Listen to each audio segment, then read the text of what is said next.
We've got a lot to unpack today, from rumored rosters to starting lineup swaps. We've also happened to have a special guest joining us in studio today. It's time for Off the Break.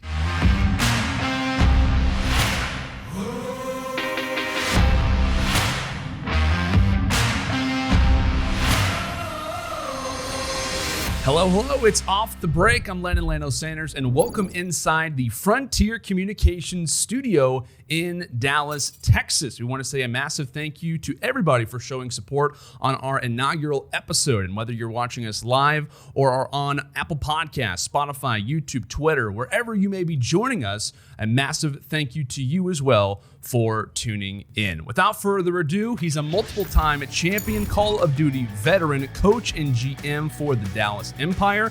Make way for the legendary Ramboray. Ray, it's great to have you in studio. How you doing? I'm pretty good, man. It's great to be here. It's great. Well, I'm happy to have you here, man. Talk to me.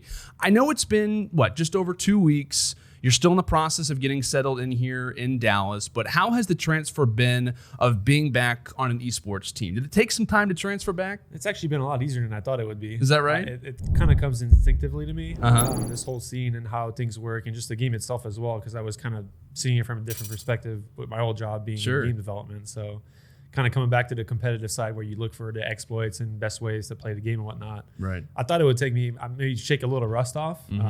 I'd say it took me a few days to kind of really get a grasp of what's going on. And then from that point, it's kind of fine tuning my knowledge and really kind of coming back to my roots of like understanding the games at the level I did before. So no, honestly, it's been pretty cool, and everything's been going good so far. That's great to hear. Now, talk to me a little bit about your timeline a little bit. Let's kind of rewind the clock back a little. You retire back in Ghost 2014, not long right after the second place finish at COD Champs under Envy. What exactly took place from that moment to where we are now? Yeah, I'm an old man. I'm 31 now. I'm like a grandpa in this community. So yeah, I joined Envy about a year before the Ghost Champs. So we played Black Ops 2 Champs, we got second there, and we played Ghost Champs, we got second there. Some stuff happened behind the scenes with the team. Ended up me getting dropped from the team.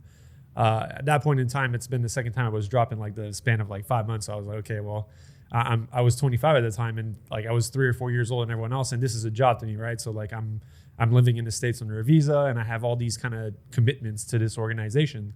So joining another team didn't really seem like a good feat for me. So I got approached by Jay Perrier, who shout out to him, great guy for community Call of Duty in the world. He actually contacted me and told me, hey, there's this new studio that's trying to make Call of Duty games, and they might be interested in having you. I'm like, okay, well, let's check it out. I kind of, long story short, I did like an internship with them for 4 months, ended up turning into a job, and I was at Sledgehammer Games for 5.5 years, creating games. And that was an awesome experience, no doubt. When I heard about the CDL League, I can't lie, I got really interested. I still enjoyed doing what I did at Sledgehammer, and then I have nothing bad to say about what I did there. What they do there is great. Everyone out there is pretty cool. But when the CDL kind of popped up again, I was like, oh, look, this is kind of big now, right? Like the franchising and everything like that is getting to a level where I have a chance to kind of come back and make something out of this in the long run. I always saw myself kind of coming back in esports at some point in my life. I just didn't really know when it was. So when I saw the opportunity and I started talking to Hastro, it was like, oh yeah, this might work out. It took a while with visa stuff because I'm Canadian. I grew up, like literally, I was born in nowhere outside the border, and I have to go through all these pains and troubles. But yeah, no, it was cool. Everything's turned out great so far, and I've been working, like you said, I've been working the team for a few weeks now, and got my first event under my wings. And yeah, absolutely. Everything's going pretty good so far. Well, that's good to hear. Now, talk to me a little bit when you get the call from Stro, right? You guys start having those conversations. Was there any hesitation at all to kind of join this team, the roster that this particular group has to be the role that you're in? Was there any hesitation at all that thought, maybe this isn't the right move, or? No, not really. It took a while to kind of like commit to something. We had to go back and forth with like different ideas on roles for myself and like where would I come in and be able to help the team the most possible. Yeah. And we kind of settled in on head coach for the most of it. I have a good way of discussing things with players. I've done it in the past, and let's say in a more aggressive way when I competed. I've learned a lot behind the scenes and the Sledgehammer games, and just kind of like more about management and like understanding how you really have a kind of a work environment with people and making it to where it's positive, like trying to find a way to make the negative things a positive thing and make players feel like they're learning and making sure they understand in ways that doesn't really tick them off, right? Because everyone's really kind of fragile, for lack of a better term, in the esports world. Nobody likes being told that they're doing something really that bad or so on and so forth. So I've learned a lot to try and mold that and incorporate that into my ways of teaching and whatnot and helping players out. So it's definitely turned to fruition. I feel like I have a hard time making people mad now, which is cool. Like it's a really kind of a good element to have, I think, for a coach and for anyone that works with players. Now, franchising was obviously announced a while back, and as someone who has been in the community, since the beginning, I know you already talked about it being like the grandfather, if you will, of Call of Duty. What were your initial thoughts on Call of Duty making that step? Were there any kind of worries that you had with the franchising now being kind of in play? Not really, dude. I was jealous. I was like, where was this when I played? Like, I mean, if we go back like 10 years from now, that's when I started competing with a bunch of the OGs. I mean, Clay and Crim been around for that long. I never really got to kind of get my piece of the pie, so to say, on the playing front. But no, I don't. I think it has a big potential to kind of come to fruition. It's just a matter of we need to see games get on a level where esports doesn't feel as different as the casual experience, and that's always been the issue for Call of Duty in my book, from a kind of even from a dev standpoint to a playing standpoint, is that if a random Joe 514 shops on the game and then he's like, oh, these pros not using claymores or not using grenade launchers, I use all that stuff. What is this? What am I watching? Right. And that's the biggest kind of fight we have, and I think it's going to be the biggest kind of hump the CDL has to find a way to kind of come around, is a way for people that just kind of start watching, for them to kind of assess and understand and relate to the players that they're watching. Because I mean, just like the KD from standpoint, right? Like Scumpy got an amazing KD. He went 1.3 this event, and you're like, 1.3? I can get like 5.4 in a pub. I'm like, I'm much better than this guy. Yeah. And we've been dealing with those issues ever since I played. So it's just a matter of like, I don't know how exactly the CDL is going to take on in that fight. But we still have a really good kind of core community, and the viewership's been pretty good so far this year. The franchises definitely help the players and understanding like the competition has never been this strong. And I can tell you that even from like just watching for the whatever month I've been here and involved with, like even the past years, I was still keeping up with everything. And there's never been this much competition because of the fact that all the good players are on 12 teams now. Yeah. And we'll have to see how that expands and whatever player count changes next year and so on and so forth. But we're also seeing a great kind of a young player kind of coming up as well. So that's kind of making the veterans really have to work, because if they want to keep their job, they have to keep working. And a lot of these guys haven't really set up themselves to do other things. So it's like, this is their gig, right? They have to make this work. I think CDL is all good, dude. I'm excited for how long it's gonna. I mean, hopefully it lasts forever. But it has very kind of a strong potential line, and the people at the helm like Joanna and all the people that are working Casey, like those people know what they're doing. Like they know what they're talking about. They've been through it with different environments that are similar to this, so it's exciting. Now, I feel like you got kind of thrown into a very unique position, right? Because the season's kind of already in full swing, and now you're kind of at the line to step into more of like an authoritative role. Day one, you walk into the Dallas Empire training room. Was there anything specific that you wanted to get across to the team? Not really. I kind of understood my position from the get-go. I didn't really talk to anyone about it, but I had my own mindset on like, I'm not coming here to wreck stuff. This team's already very strong. They're a very skilled individual. I just wanted to come and find my place in the way where I can help without really changing what's been going on. Crim and Clay have been doing a great job of like teaching the younger guys about all the things. Granted, sometimes not communicating the best way, and that's kind of where I'm going to come in, hopefully, and then help kind of drive that in a positive way. But for the most part, they've been very helpful and also very positive. And it's really positive reinforcement and negative reinforcement in their head. Like if they do something really good, they're always kind of hyping them up, especially in LA at the event. Like it's hard to explain in words how great that kind of communication line was between the team, just on an emotional front and just kind of keeping the vibes. I'll just use the young. There you go. But yeah, no, it was exciting to watch, and again, like my involvement has not been to where I wanted to be yet. But for the most part, I feel like I'm helping with bits and pieces, which is all I want to do right now, because I don't want to mess anything up until there really seems to be a need for it. Sure. But right now everything's rolling pretty good. The workflow we have seems to be working, and yeah, the team's feeling good. Team's strong. Yeah, absolutely. Well, how has it been kind of working with the young gun specifically? Because I know a lot of people kind of already put Hook in that conversation. Hook's been around for a long time, but more specifically, Shotz and Illy, both 18, both competing in their first real competitive season. What advice have you given to them, considering it is their rookie year? Has there been any moments where, a conversation has come up where you've given those guys advice, considering how young they are?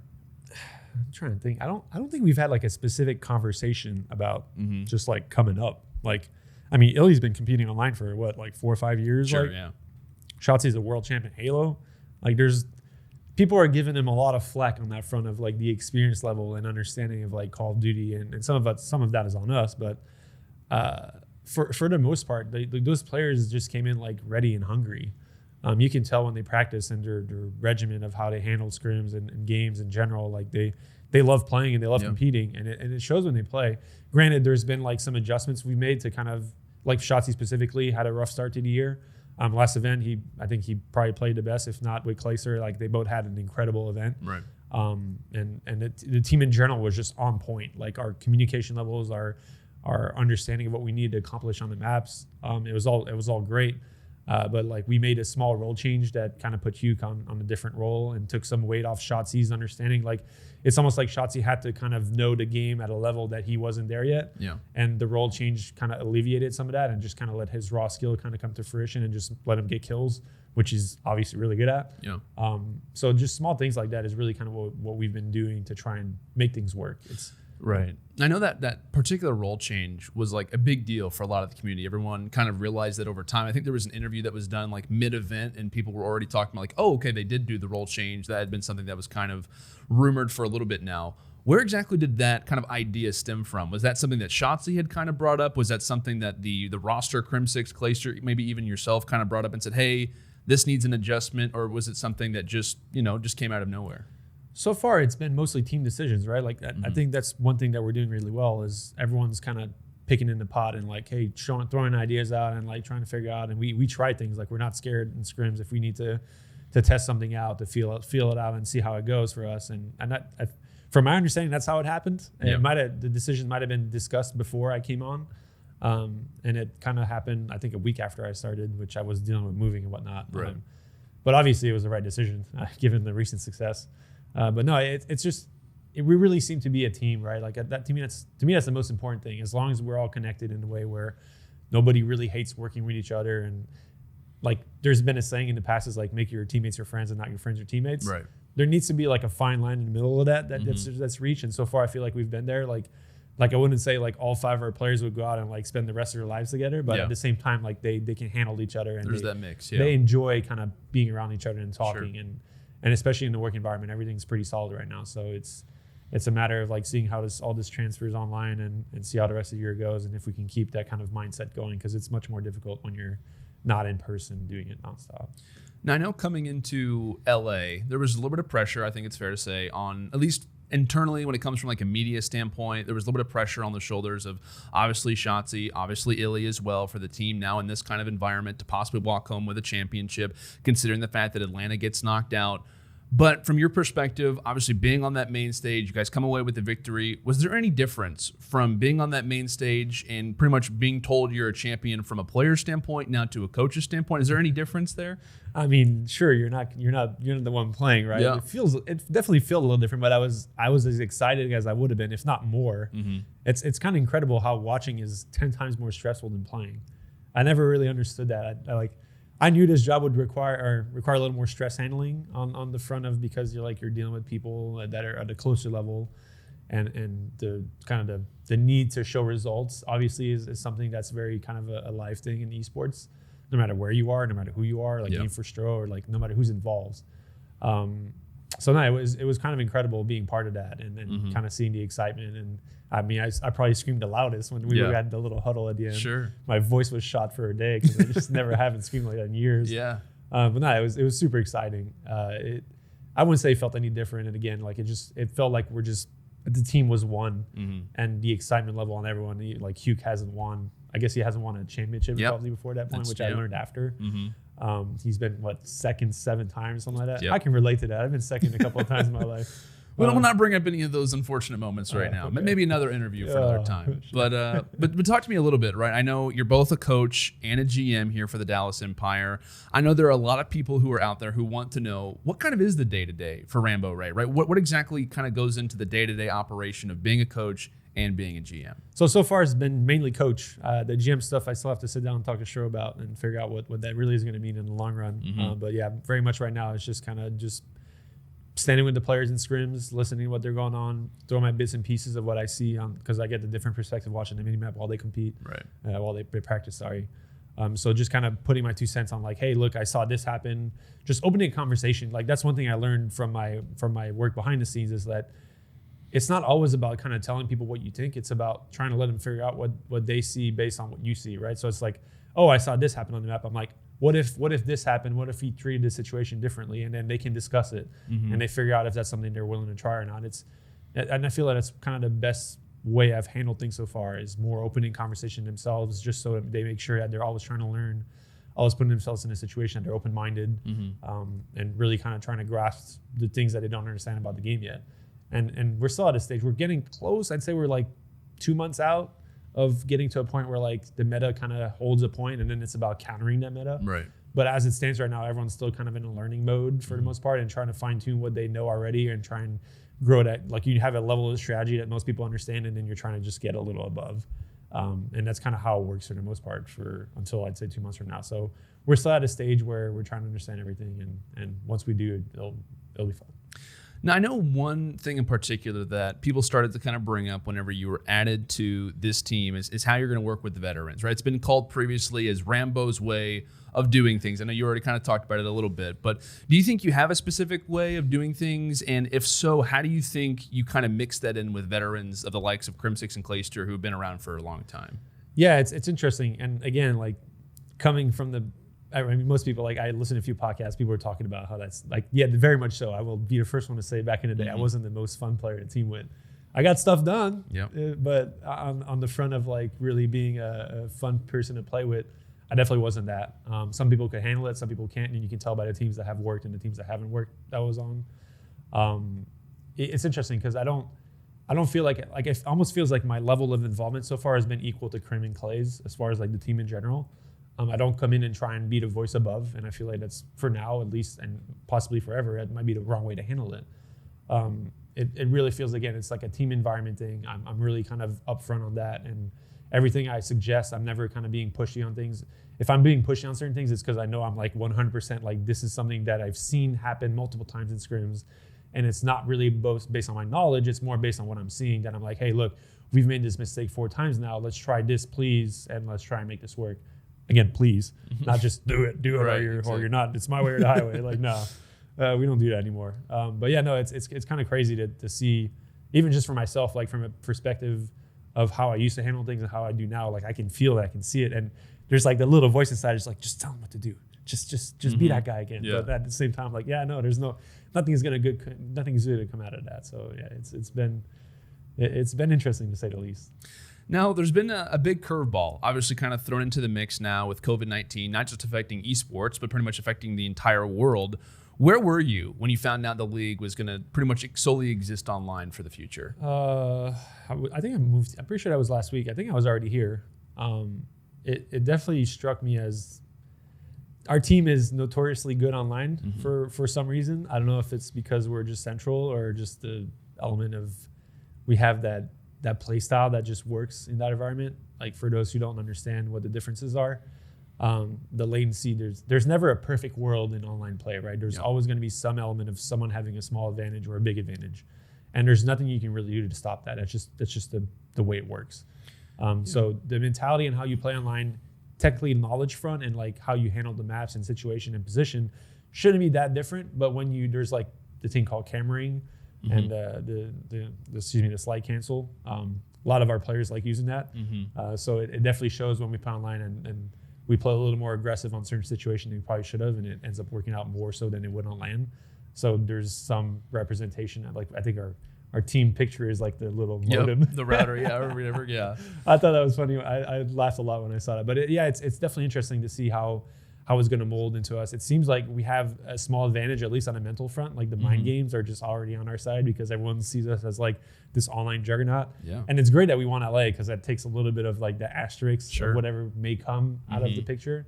But yeah, no, it's kind of crazy to see what's going to come from it because to me it's scary in the front of like it opens up different avenues because you can create more content. You can have more games technically because you don't have to make people travel nonstop. Sure. The league format may change a little bit. I have no idea yet. They haven't really announced anything on that, and how many games we play also may change. But it's just going to be interesting to see what the competitive integrity of what everything is going to kind of be handled, because there's teams across the country, right? Like, and I mean, I'm pretty sure the teams that are in Europe are actually living here. Yeah. So at least that won't be too bad, because if they were like flying London to LA or something like that, that'd be rough. Yeah. That'd be really bad. Now, I know kind of from your perspective, obviously being the coach, as you kind of labeled it more than the GM, at least as of right now, is worry the right word to kind of explain maybe the transition from being on land to online? Is that something that you're worried about? Is that the right word to use, you think? I don't say I'm worried about it. I think the one thing you gain from playing on land is the mentality of like your life, how you handled your life, right? Because we're gamers, and I think anyone who watches this can attest to being a gamer. And there's always a point in your life where you go to bed at 3 a.m. and wake up at 12 or 2, and then like the scrim schedule, what we have is basically we play like from the afternoon to early evening.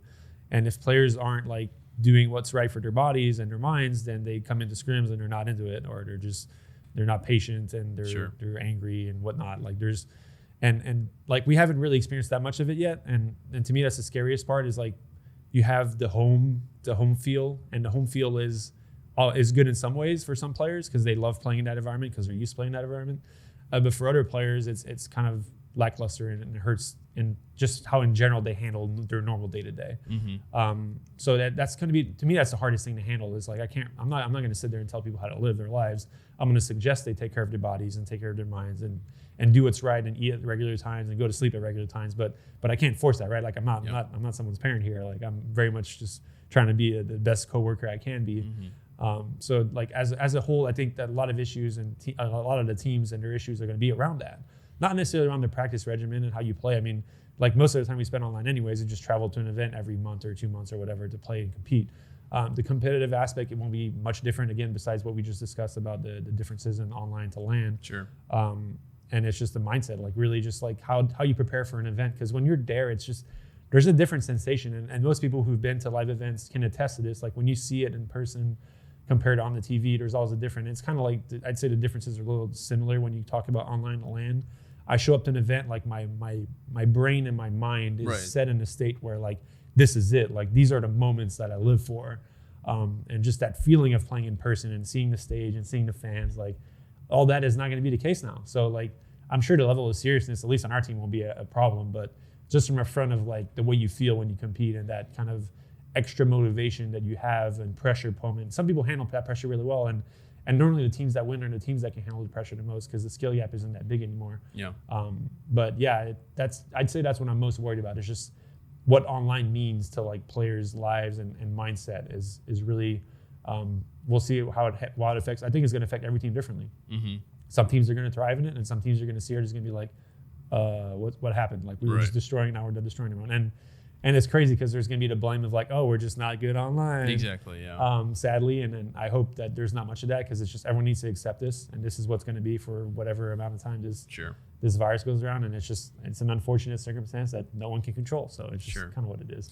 Now tell me, last question, Ramboray in Modern Warfare, that play style, how do you think that would transfer right now given the lead? Do you think that there is a play style if we're back in the heyday? Does Ramboray transfer well to Modern Warfare, given the play style, given the objective, the smart mindset? So it's kind of funny. I kind of, through the years of watching what was going on, I was like evaluating if you think I'd be good at this game? And I was kind of telling myself that. I was like, I can tell you right now that the boost games would have not been my thing. Oh boy, I would have got smashed. Like, I'm a very much a position warfare kind of guy. Like if the game feels like chess, I'm going to be up there. I'll be fine. Like I can handle myself. I've never been the shooting guy, the skill guy. Like I've had my games where like on a skill level I was up there, but from a knowledge front, that was always my advantage. So yeah, Modern Warfare is a game that'd be right in my alley. All right. Granted, some of the mechanics are very kind of aggressive, and I'm learning myself. Like I'm playing at home, playing Warzone. Warzone's awesome, by the way.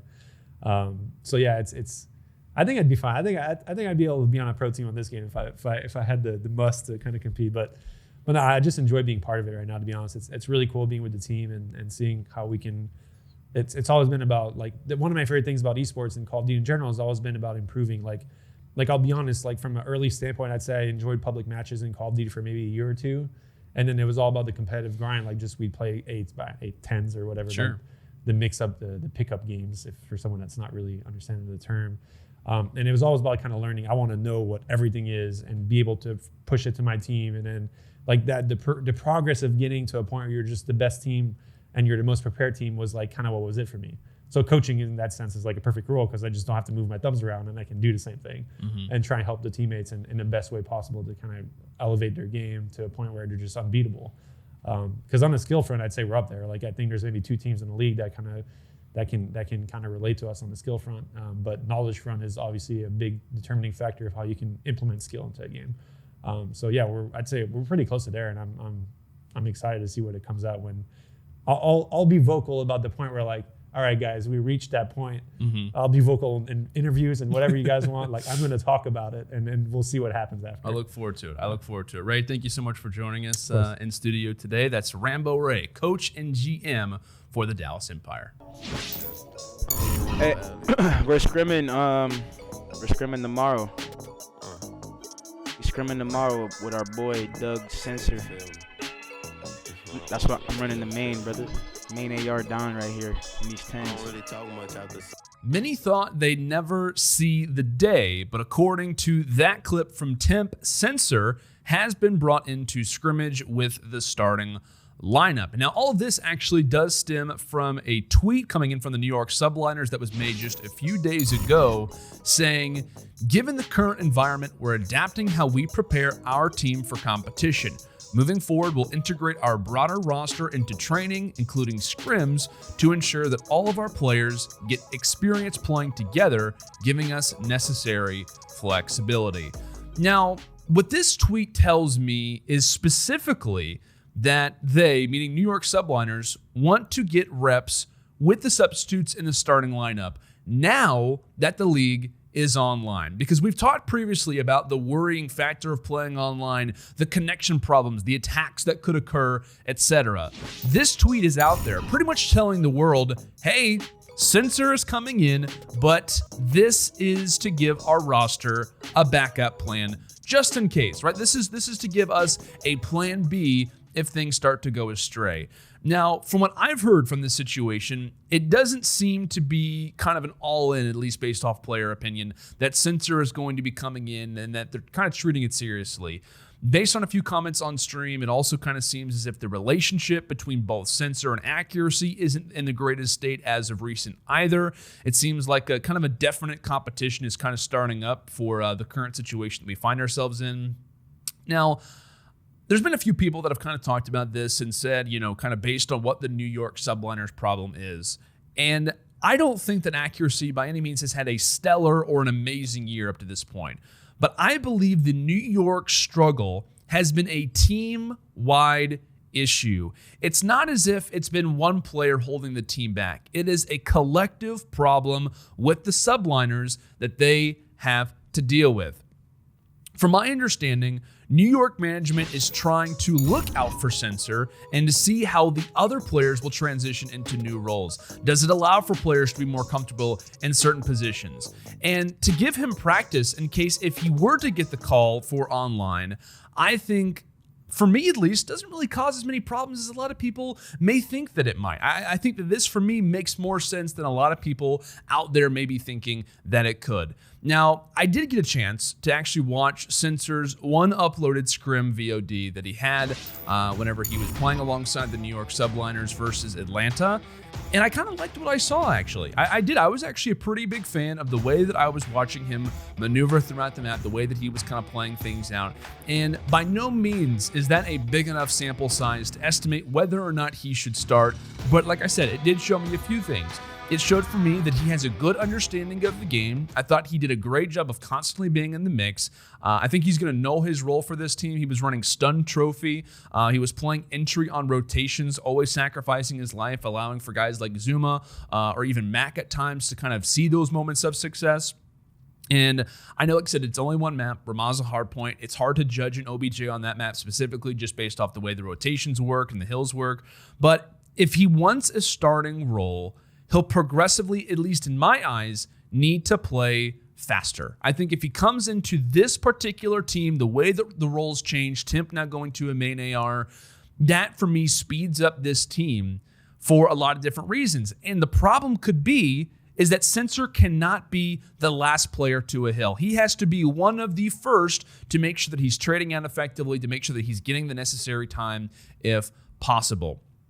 But in theory, if Temp can run a main AR, I think he'll actually fit in quite nicely. I really do. I think a weapon like this may be a good fit for him. Granted, it's going to take some time to kind of get used to this role, considering the way that he's looked throughout the last few seasons. But in general, I think if Temp can manage to run a main AR effectively, which I think is absolutely possible, and Censor can free up some slang opportunities from Mac and Zuma to kind of take away the objective mindset in the back of their minds to say, hey, we can now play a little bit more loose so they can roam, so they can flank, etc.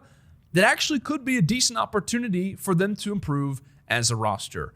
But my problem with this change is going to be the relationship between Temp and Censor. We all remember the Instagram post, right? It hasn't been that long from Censor's dad talking about the team, the bets Censor and Temp used to have in past years, the trash talk that they'd display against one another on LAN. It was the headline for weeks between these two guys. And many, including myself, were shocked to see not just Temp get added to the Subliners, but to see Censor get added to a group of which he has not great relations with in terms of Temp for years previous. This relationship, mostly from Temp's perspective, isn't a great one, right? I think it may be difficult if results aren't great in scrims. Let's say that Censor's playing in the starting lineup. If results aren't great or they're not consistently doing well enough of him willing to kind of sign off, I don't think that this move is going to be a likely one. I'm not saying that in this situation, Temp signs off on every move and he's the person that, makes all the decisions, because this one clearly seems to be coming from the New York management side. But you need his mood to be up, right? Because if not, it affects the entire team. Censor does not have a history, or rather he does kind of have a history in terms of being vocal at moments. I easily see a disconnect between him and Temp given their history. Now, do I think Censor can be a permanent fifth for the Subliners? We've talked about a few different things in results to how he played, the way that him and Temp's relationship can kind of work. But if he were to be a permanent fifth for the Subliners, is that realistically a possibility? I feel like for me, I'm going to need to see more footage. I'm going to need to see a little bit more gameplay. I'm going to need to see these guys having more experience with each other rather than one scrim VOD. It's going to need to be multiple scrim sessions versus multiple different teams for me to accurately make that call. I think New York is very excited in the aspirations for what could be Mac before they are willing to make another move, at least for now. But I like what Censor's role may provide to this team, because I think if they were to move forward with accuracy, if things were to start looking grim, I wouldn't be shocked if they start to look towards someone like Censor, especially if it's allowing the other players to be put in a better situation. New York, in a lot of their series, historically, they'd run out of gas. They usually come out strong in hardpoint. They've looked great, or at least rather better, in those Game 2 search and destroys, but they always drop the domination. They normally can't hang when it comes down to the next hardpoint. They need a spark, and I'm not sure if by kind of keeping the same roster, but by adding just Mac, if that spark is going to be there. You may need someone to be in that role to help the other players be able to be at their very best. But I think that they need someone to kind of get them over the edge. I think that guy can be Mac Melts, but time will tell. I'll be honest, I don't hate the idea by any means of adding Censor, but we do need to see more. I don't think the NY players are ready for this yet. And if you're management and you're trying to make this happen, it needs to be carefully handled, not just from the community standpoint, but from the players' standpoint, most specifically Temp. Like I said, moving forward with Mac, let's see how it works. If you see little to no improvement, I don't hate the idea of bringing in Censor because of how it'll affect the other Subliner players. Let's move on, as it's time for a new segment, one we've yet to do here on Off the Break. It's called Keep It or Leave It. Essentially, we're going to go through a few teams in the midst of this current roster change window and cover whether or not a specific team should either keep their lineup or leave it and change it up. The first team being the Los Angeles Gorillas. We're talking about Aqua, Decimate, Blast, Spart, and Vivid. I respect the boldness that this team had, this organization had coming into LA. They made the biggest kind of individual roster move by substituting in 3 players, right? They totally changed up the culture of this team by bringing in Vivid, Spart, and Blast. They went from being one of the oldest teams in the league with an average age of 23.6 to one of the youngest teams at 20.6, a full 3-year difference in terms of the average age of this lineup. It was obviously a pro debut for both Spart and Vivid, and the first CDL event for Blastful as well. I thought that they looked great early versus Optic. Granted, you could argue a few different moments. Optic started to kind of throw away things in the hardpoint and the search and destroy. They went up 2-0 and they lost, right? The composure, that for me kind of defined what this team lacks. That loss in particular, the way that they were feeling, hype, and then progressively, as the series started to get more and more away from them, the team started to lose composure. And I think you've got some great young talent on this team. A lot of untapped potential that we've still yet to see as of yet. It's only been one event. It's been 2 series. We need to see more from them. But in my eyes, you need someone in-game, I believe, to work on that composure thing. I think with the young talent that you have on this roster, you need somebody to guide the ship. I think you need a veteran to corral the troops in the middle of a map, in the middle of a sequence, to get everybody back on track. I think they made the move, I'll say this. I think the move they made was a little much. I think I'm going to leave it on this one. I think if you want to go this route, go for young talent. You do need to surround them with someone who could set them up for success and play their game. You could talk about a few different players. Does Aches come off the bench? I think that someone like Enable, actually, off of the Seattle Surge would actually be a great idea, considering what this team warrants, considering what this team wants to do for the future, because I think we'll continually see the similar signs of that OG series continuing to affect them if they stick with this roster. All right, next team up is the Seattle Surge. Octane, Apathy, Slacked, Pander, and Karma. I feel the same way right now about this team as I did at the start of the year. My exact words when this team was announced was, needs more slang, a lot of guys who play the same role in terms of playing next to Slayers. And I also thought at the time they need to get a young SMG-centered star that can learn from the veterans on this team. The reason why Enable didn't work with this particular group isn't because of him. It was because of the players around him. And for the others, it's the exact same story. Everyone tried to say the big 3, if you will, of Octane, Apathy, and Karma is going to work. It isn't working. It's not happening anymore. There is not enough from this team that is showing me, yes, they're going to stick together for the long run.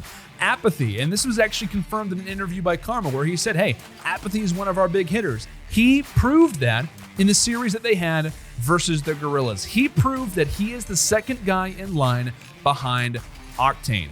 I think this team, kind of coming into the year, not even really kind of talking about Pander specifically, but whenever Enable was in the starting lineup, this team originally had a lot of gap fillers, which is important, right? I used to call Karma the closer because he was someone who stepped up when that roster needed him. Enable was very similar when it came down to 100 Thieves, and at times, Slack can be that guy too, and Apathy has even played that role on particular rosters in the past.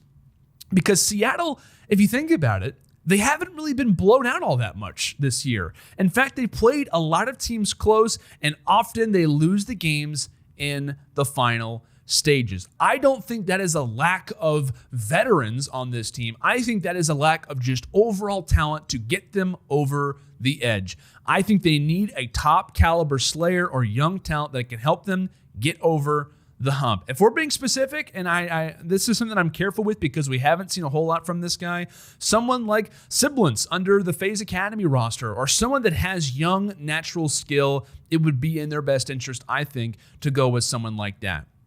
For Seattle, I like the way that Pander played, and I think he does very much help them in Search and Destroy, which was something that they clearly wanted to work on. I know he's vocal when it comes down to S&D. He likes to kind of get his feelings out there, but I think they do need some more help. Seattle does on the SMG slang side of things. Who do you get rid of? Did Pander play well enough? Do you look at someone like Slack? I think that's up to you, but for Seattle, I think they should leave it. I think this is a team that still needs to make moves if they really want to get over that hump. I like what Pander did for the team, but I don't think that ends here. I think they need to make some more moves.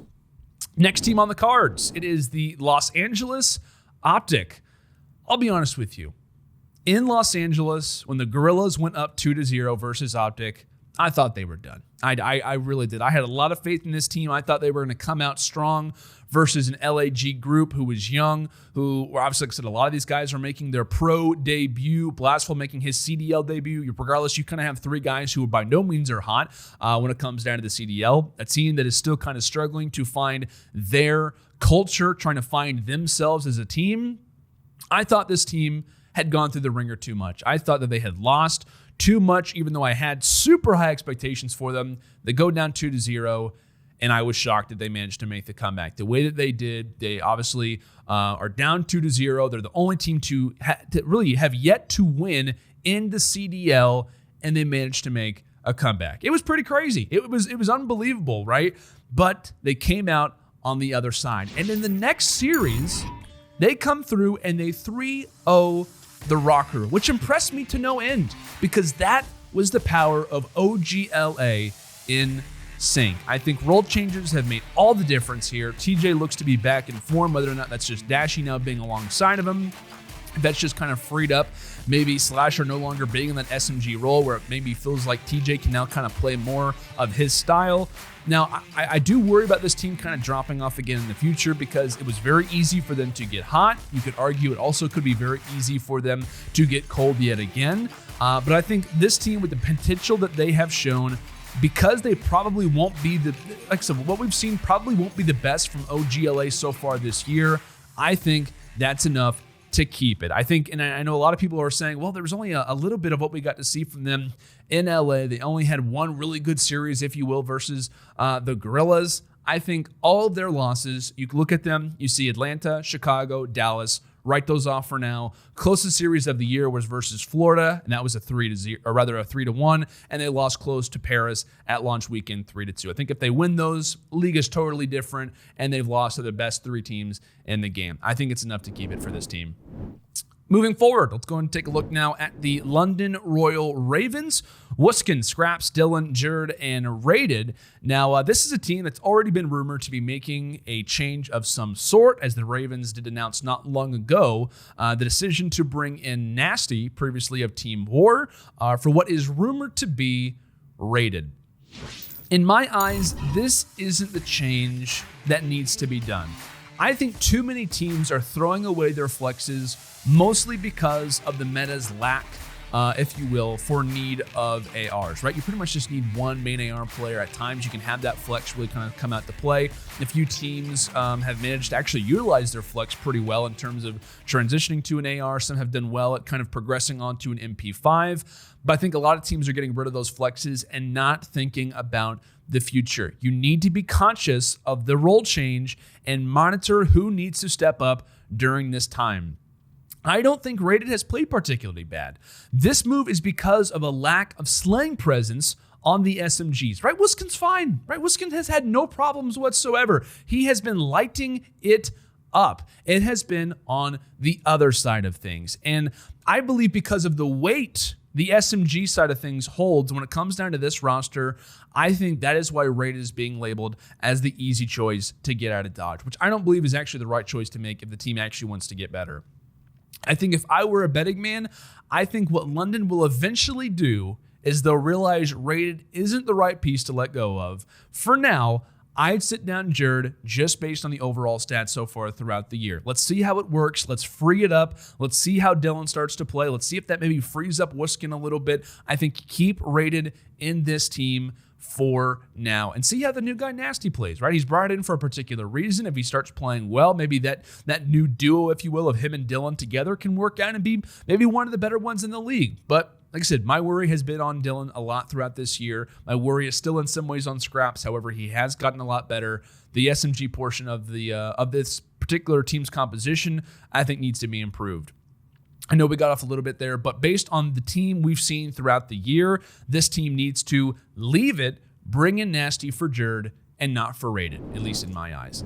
All right, lastly, we're taking a look at the New York Subliners, Temp, Attach, Zuma, Accuracy, and Mac. I'll go ahead and bring in Mac just for this conversation, obviously. As he's been scrimming with the team, he looks to be kind of in the main roster. There's no real question about that. And I know that we did talk about this team not long ago, obviously, and I already kind of gave a summary of where I think the Subliners are for right now. But I do think the change to bring in Mac is a smart one. I like the decision to go with the young talent. He'll definitely be able to help them. From what I've seen so far, the slang department, based on what we've seen from scrims, there's been a decent amount of collective data to be able to see that he actually will be helping them a decent amount. From there, that should open up opportunities for the rest of the roster to succeed. Accuracy has looked better since launch weekend. People need to go back, look at the stats, look at how he played in launch weekend, and look at the events since then. But I say that also saying this.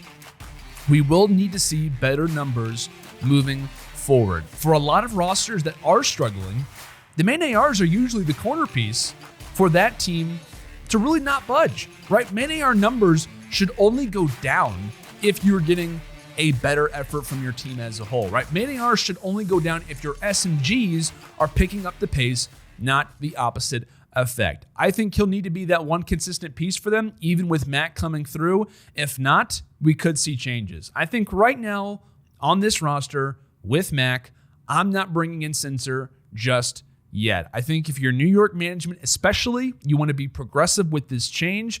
You want some time to watch this group develop and let them see firsthand future adjustments that need to be made.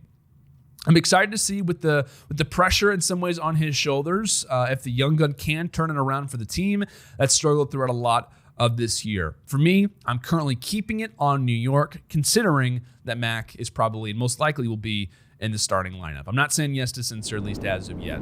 Another great show today. Had some excellent conversation with Ramboray. We played Keep It or Leave It for the first time ever and managed to dive in pretty deep on the Censor to New York conversation as well. Again, thank you so much to everybody for tuning in wherever you may be joining us from. We'll see you at the same time, same place, 5 p.m. Central Time. That's 6 p.m. Eastern Time on Tuesday following Contested. Enjoy your weekend, and we'll see you next time.